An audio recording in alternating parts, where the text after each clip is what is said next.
Yes, I've made it across the Thai-Malaysia border. So the next phase of the journey begins right here.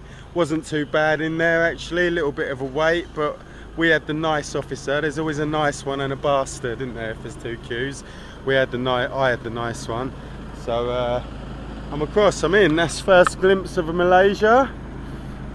I'm going to Penang. Don't know what I'm going to find there, but when I find it, I will show you.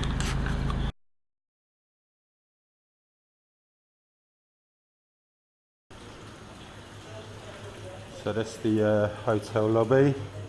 Not a bad venue really. If there's a few bods about at night time or something, it's probably not a bad place to stay.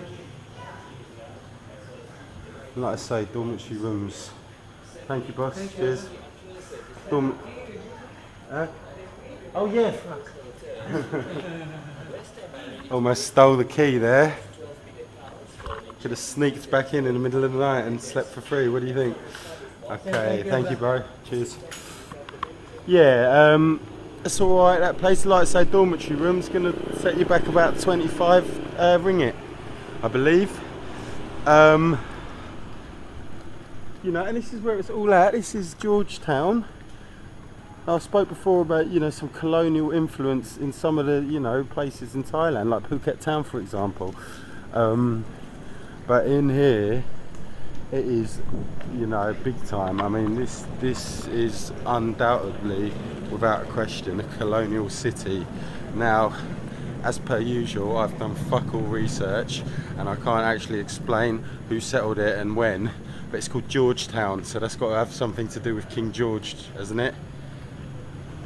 That's my guess, anyway. But yeah, it's a pretty cool little place. This is Love Lane, I believe, which earns points just for its name. Oh, look at that one there. Dormitory, 18 ringgit. 18 ringgit, eh? That's alright. So, you know, this is where the budget accommodation's at in Penang, basically. Art galleries all over the shop. That seems to be a strength of the city, of where the area.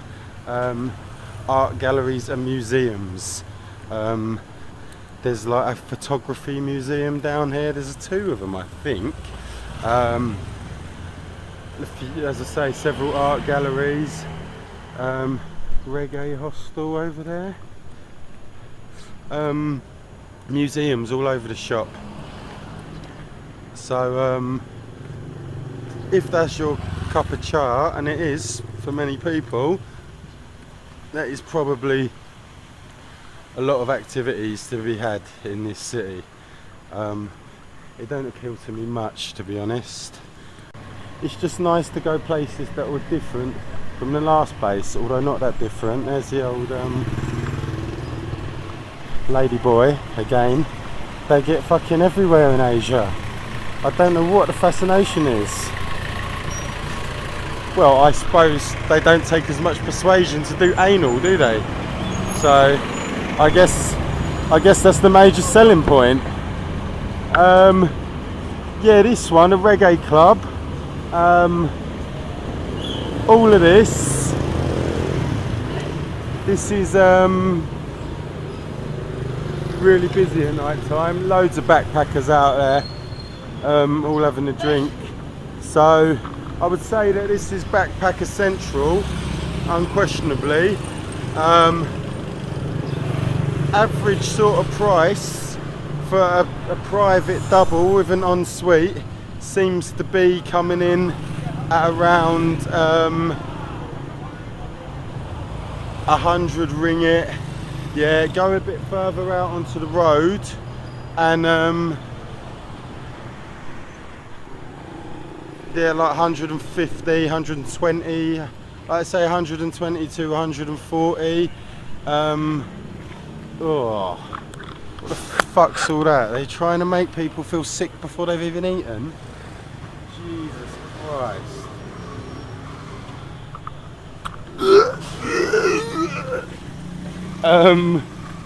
It's Ryan Giggs. He wouldn't be happy about that because it's not corn. Giggs only eats tasty corn burgers in the clubhouse. Anyway, what was I talking about? Yeah, accommodation prices around here. 120 to 180, say.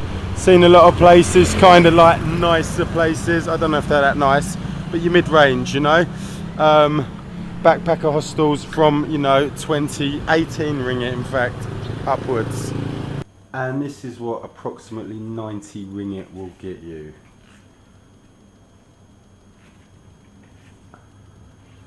Now, I'm not greatly impressed, but I'm not unhappy either. It's an ensuite, of course. So that's really my main requirement. It's a double bed, there's no other fucker in here. Most of the rooms in here are dormitories, and the dormitories can be as low as 25 ringgit basically. Pretty similar prices all up and down the street. 25 ringgit is cheap, you know. Like I say, I'm still thinking in baht, so again 250 baht. Yeah, you could get a room like this probably in some places, certainly 350. By that criteria, 90 ringgit, 900 baht is actually fucking expensive for this hovel. But you know, we're in a different country now, it's a different economy. We got to learn to live with that. You know what you have to consider, despite the fact that I have come like 4 hours in a car to get to this country, it's not only the money that changes. First of all, here's a little tip for you regarding money. Well,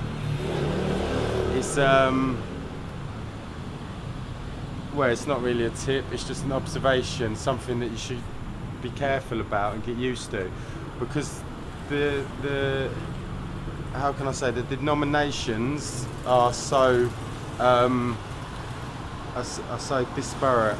Yeah. In Thailand, we're talking hundreds, thousands, like that. You know, in this country, we're talking like tens and 20s and things like that. Bit like pound, you know, you go and buy something in England, it costs 2, 3, 4 pound, like that. Over here, it's 2, 3, 4 ringgit, 5 ringgit, 6 ringgit, like that. You know, average meal, street food, yeah, 5 or 6 ringgit, 2, 3, 4, depending what you're eating. In bars and restaurants, 15, 20, 30, 40, 50 for a steak, you know what I mean?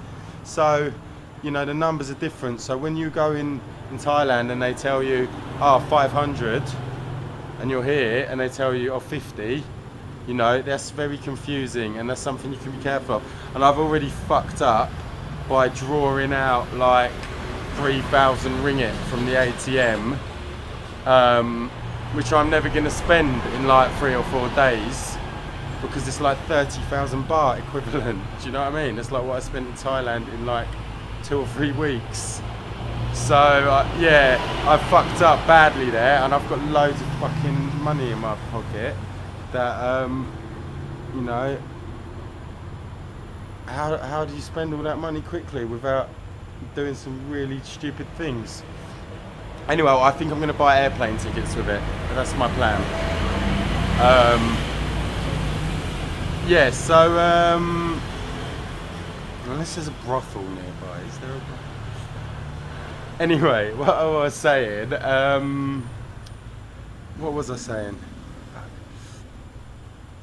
Oh yeah, so be careful about that, because it can be confusing. But the other issue attached to that is that it's not only a change in the sort of amounts, but there is actually a change in value. So things are more expensive here anyway, you know? So, as I'm saying, if you're paying around 100 for a room, you're paying 1,000 equivalent in Thailand, and you're getting a much lower standard for that money here, really. And if you what you would pay 1,000 baht for in Thailand is going to cost like 200, 250 ringgit here. So just be aware of that. Anyway, enough of all that. As I say, I like to have private rooms, so I've paid like 100 odd, 80, 90 last night. It was 80, I think I haggled her down to, but the correct price is like 90. Dormitory's much lower, 20, 30.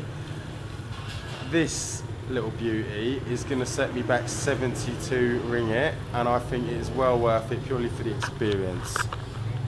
Ta-da! This is World's Compact Hotel time capsule. As I say, she told me 72 ringgit yesterday. I'm going to have that for a night or two, I think, just to sleep in one of these. I have done it before in Osaka in Japan.